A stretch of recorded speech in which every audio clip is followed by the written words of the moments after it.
Hi ಎಲ್ಲರಿಗೂ ನಮಸ್ಕಾರ. Welcome back to my channel. ರಾತ್ರಿ ಮಲಗೋ ಮುಂಚೆ ಕೃಷ್ಣನ ಈ ಪ್ರಾರ್ಥನೆ ಕೇಳಿ ಮನಸ್ಸಿಗೆ ಶಾಂತಿ, ನಿದ್ರೆ ಖಚಿತ.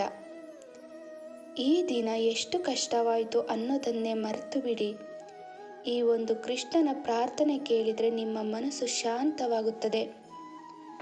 ಪ್ರಿಯ ಕೃಷ್ಣ, ಇಂದು ನಾನು ತಿಳಿದು ಅಥವಾ ತಿಳಿಯದೆ ಮಾಡಿದ ಎಲ್ಲ ತಪ್ಪುಗಳನ್ನು ಕ್ಷಮಿಸು. ನನ್ನ ಮನಸ್ಸಿನ ಭಯ, ಚಿಂತೆ, ನೋವು ಎಲ್ಲವನ್ನು ನಿನ್ನ ಪಾದಗಳಿಗೆ ಅರ್ಪಿಸುತ್ತಿದ್ದೇನೆ. ನಾಳೆ ಏನಾಗುತ್ತದೆ ಅನ್ನೋ ಭಯ ಬೇಡ.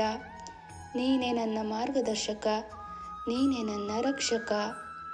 ನನ್ನ ಕುಟುಂಬಕ್ಕೆ ಆರೋಗ್ಯ ಕೊಡು, ನನ್ನ ಮನಸ್ಸಿಗೆ ಶಾಂತಿ ಕೊಡು, ನನ್ನ ಜೀವನಕ್ಕೆ ದಾರಿ ತೋರಿಸು ಕೃಷ್ಣ. ಈ ಪ್ರಾರ್ಥನೆ ಕೇಳಿ ಶಾಂತವಾಗಿ ಮಲಗಿರಿ. ಕೃಷ್ಣ ನಿಮ್ಮ ಜೊತೆಗಿದ್ದಾನೆ. ಈ ವಿಡಿಯೋ ನಿಮಗೆ ಇಷ್ಟ ಆದರೆ ಲೈಕ್ ಮಾಡಿ, ಶೇರ್ ಮಾಡಿ, ಹಾಗೆ ಕಮೆಂಟ್ ಮಾಡೋದನ್ನ ಮರಿಬೇಡಿ. ಧನ್ಯವಾದಗಳು.